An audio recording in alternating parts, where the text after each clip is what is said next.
cold, man. It is freezing out. It is unbelievable. It's cold. Stay warm, folks. It's no joke. But it is wintertime in Indiana. It's not a surprise. We should expect that. Correct. It's just we actually had snow this winter.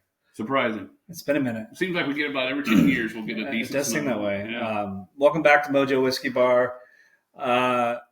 This is, I guess, the third in a series, installment, whatever. Yeah.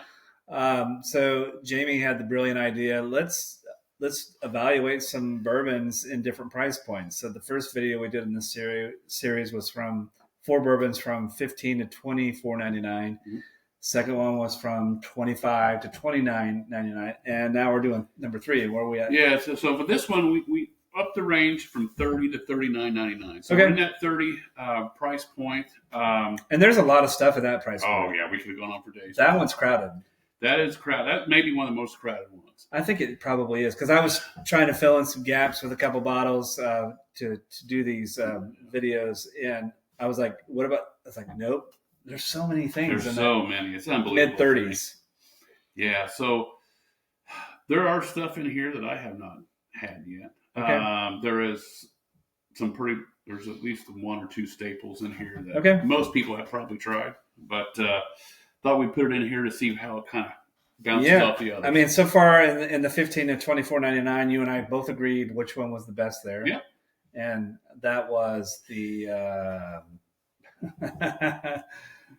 gosh, remember, we haven't been drinking that much bourbon. It'll come to me. Yeah.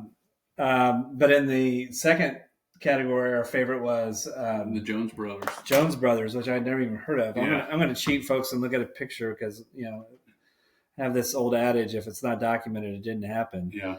And it is documented as soon as I figure out how to work my phone. So we had, it was the Evan Williams 1783. Yeah. Right? That was really good. That was really good. Yeah. So we got category number 3 here. And again, we're Category 30 to $39.99. Yeah. And so with this category, as you continue to move up, these are more name items. You've probably have heard of these at least. These are, like you said, they're probably some staples in Yeah. there. And I can already tell the nose is much more It's prevalent. complex on this one. Yeah. To me, it's I know I poured these, but I couldn't tell you what this is if I had to. Well, you'll have to here in a minute. It's like walking outdoors, like into the woods in a fall afternoon. I mean, there's oak and there's Yeah. It's like, it doesn't sound like something you want to drink, but like wet leaves. Yeah. I mean, who hadn't eaten wet leaves? And bark. Yeah. Dirt. Yeah. I mean, it's just a good earthy. It really is. That's now, yes, there are some minor spices and stuff there, and some grains you can pull out, but it is that earthy, outdoorsy nose to it. I like a lot of whiskeys that have that earthiness to it. They're aged in oak barrels. They should have a little bit of that. You would think, right? Start questioning that. Yeah, exactly. All right, it's going in. All right.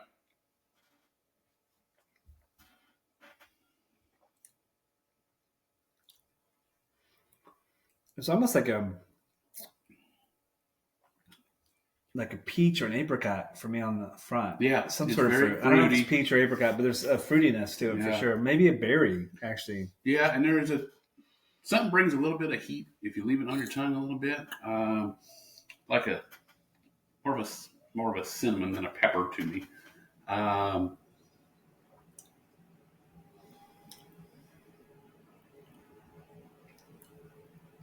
Yeah, there's a little bit of spice there.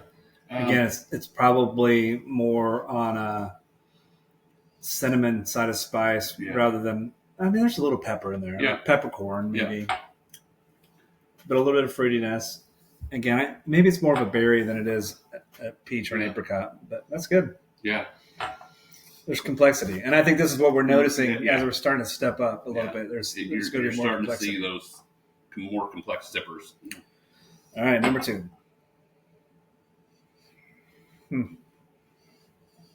Well, I get a hint of cola in this one.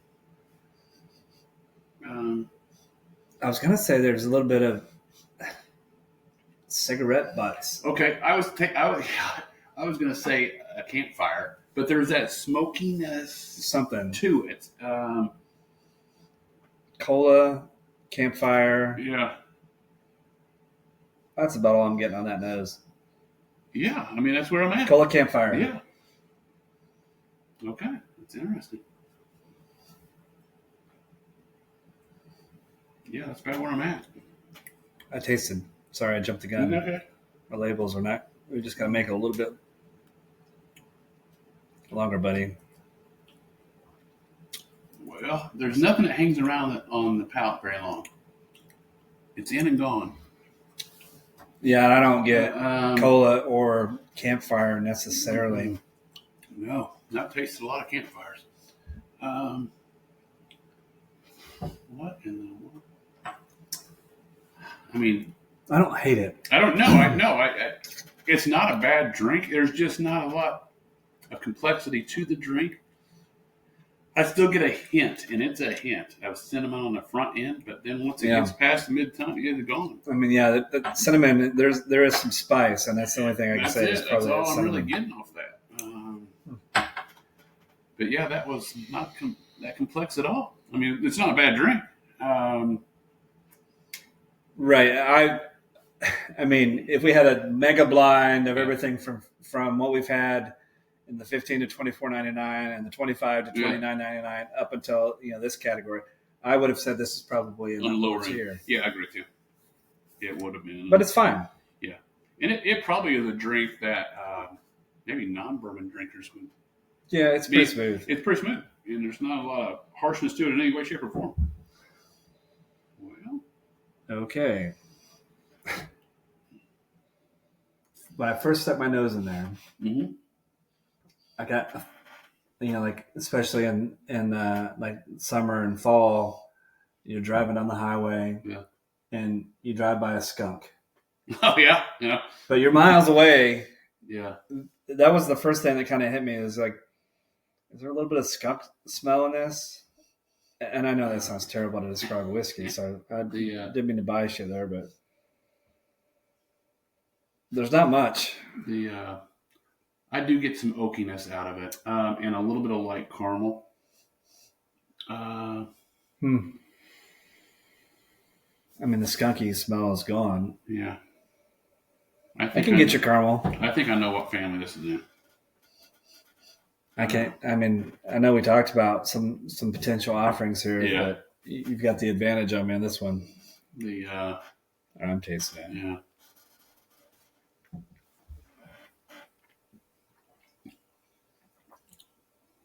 Yeah. Get that slight pepper at the front. Little oak. It drinks hot a little bit. Yeah, it's a little hotter. And this is not an absolute, but generally of the things that we've done in these blinds so far, you would expect it would be rare for the proof to be much higher than 100. Correct. Yeah, that's true. That is true. That is 100% true. So to me, this drinks north of 100, maybe at 105, 105, 110. So it drinks probably hotter than what the proof is. Yeah. Yeah, and even on the second drink, it does. It keeps the heat. But to me, this is really good. This is a really good sipper. Yeah, the drink, the taste is significantly more interesting than the nose. Yeah. And it's amazingly smooth to me. I mean, I get some hints of vanilla. Yes. I get maybe a little bit of brown sugar. There's some sweetness, but it's not overly sweet. But then I get a little bit of heat in there, and this is more like for me, the heat is more like a hot pepper. Yeah, a little bit. Yeah, I mean the brown sugar, like you said, I think that is starting to come through more and more. The more you kind of drink, the more that brown sugar kind of comes into it. And so you made a comment a moment ago. You think you know what family that's in. And it's probably good to share or maybe elaborate a little bit on that. What you mean by that? Yeah. So the different families, whether it be the Jim Beam's groups or the Old Foresters or the Wild Turkeys, they have the mash bill. Yeah. And they don't like to kind of go far from it. Right. So they're going to change their char and they're going to change the age and stuff, but they're not going to veer far from that mash bill. So the notes are going to come through on the various families. So like for example, Jim Beam, classic Jim Beam is known for some sort of peanutty taste. Yeah. And like Buffalo Trace is sweet, super sweet. Like Old Forester, you usually get like a banana kind of note. Not always, but usually. Mm-hmm. Wild Turkey, you get. So to me, I get more of that oaky brown sugar into that. So as you get to and explore, these different distilleries, there's usually some common elements. Yeah, you can say, that's a this. Yeah, and that way they can control the recipe by keeping it simple to them. Right. And still give you multiple offerings by changing char and changing age. Yeah, because they're not running a ton of mash bills. Correct. Yeah. Now, Four Roses is one we haven't dove into. We haven't. And they have some new offerings out. But they have crazy mash bills. So maybe we could dive into that at some point. But maybe we have one here today. Who knows? All right, number 4. Number 4. Now I get some fruitiness on this. And I get a little bit of oakiness too. Yeah. Which is kind of surprising to me in this category. I think so far, 3 of the 4 have had some oak notes. Yes, they have. So, there's no absolute again, but like age range on these things. I don't know if we're gonna see a lot of variation. Probably but not. I'm gonna guess they're gonna be 4 to 6. Yeah, I'd say it's 4 to 6 in the ballpark. Yeah. So like I'm trying to think almost like if you would put like a peach in your smoker. Okay. And kind of have that. Yeah. Whether you're trying to get maybe infuse that peach juice into like a pork loin or something like that. That's right. It's kind of what I'm getting off of this. So you're getting that smokiness, that oak, that peach all into this. Yeah. The nose is pretty interesting. It's a good one.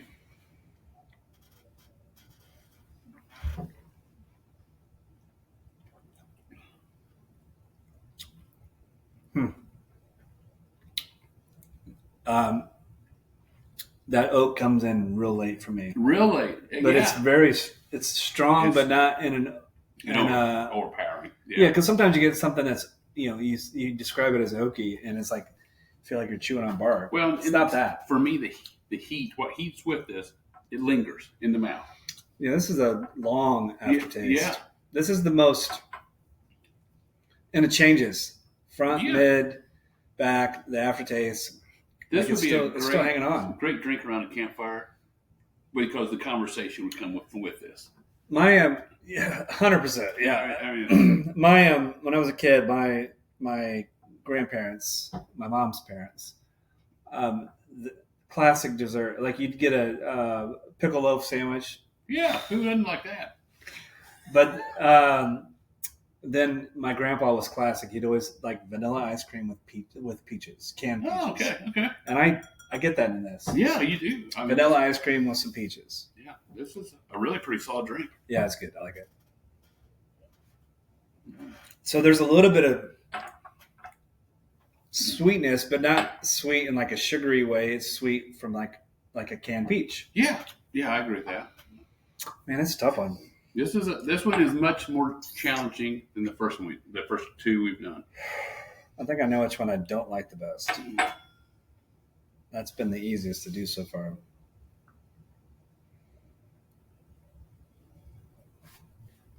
So we're deliberating. Yeah. We need a Jeopardy sound. It's probably a trademark on that. Yeah, so probably. Whatever. And see, like, I'm kind of gauging this based on what I like to drink today and what I like to drink today. Usually, although my mind has already been changed, these videos we've been doing, I usually like higher proof. Yeah.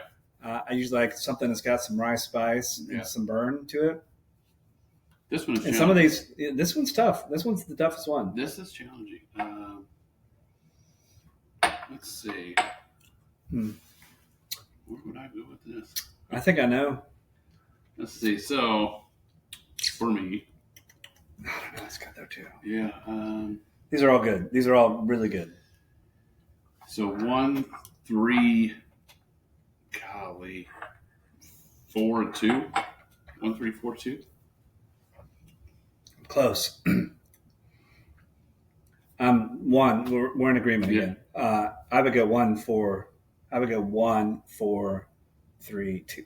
Okay. And you went 1, 3, 4, 2. Correct. Right. Yep. But we're in agreement. Yep. Number 1. Number 1. Okay. These are good. The Bowman brothers. All right. The small batch. I don't know if I've had this one specifically, but 90 proof. And this is theoretically a Buffalo Trace product, but it is distilled in Virginia. Correct. So that's good. That was a good one. That was really good. I hadn't had that before. Pretty easy to find, I think, too, right? Yeah, really. It's not crazy. Yeah. And again, the price is right. It's sub $40. Got down our friends at Bubble Links in Edinburgh. All right. So. Yeah, that one's good. So number 2 is Remus, which is in Indiana. It's distilled in Lawrenceburg. Yeah. Hadn't had it before.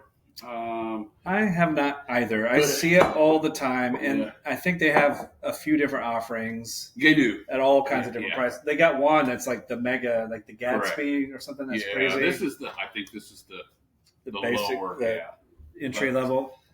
But Ross and Squibb, which I think that's MGP's new name, right? Yeah. All right. That's good. Yeah. My least favorite of the 4. I think that was your least favorite of the 4. Number 3. This is what I thought. So this is the family bottle.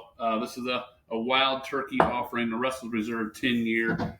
So it's a 10-year. It's under $40.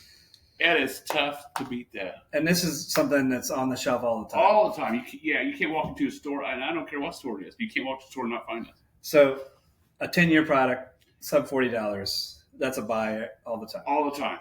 Yeah, that's good. It's unbelievable that is still under that price point, in my opinion. But and then here is our 4th, Cooper's Craft. I have not had this. What is the 100 proof? So I don't think I had any of these 4. Actually, I think I've had the Russell's 10. Actually. So really, that Cooper's Craft is the highest on the proof point of all of these. Yeah, I would believe that. Yeah, that's a 90. I think. What was this one? It's 100. Hundo. And this is a 94. Yeah. And then 90. Yeah. 90 and 90. So. Yeah, these are great. But yeah, I was impressed with the Cooper's Craft. I hadn't had that. Bowman Brothers, I was obviously impressed with that one. I hadn't had that. That was good. And like I said, for the price point, these are, I believe that this is the most expensive. But we're still 30s. We're still talking sub $40. Correct. Oh yeah, I think I got this for $31. Yeah. I mean, so that's a steal. And Jamie picked 4 of a very crowded category. Yeah. There's probably 3 times as many different choices here. Like we could do videos for the rest of the year on bourbons that are in the $30 to $40 price point. Yeah, for sure. Yeah, without question, we could have. I mean, we're probably not going to do that, but we could. Yeah. So, all right. Parting thoughts?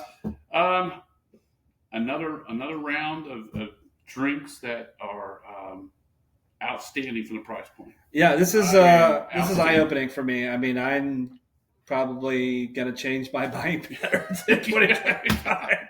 So anyway, all right. Thank you all. I appreciate it. We'll talk to you soon.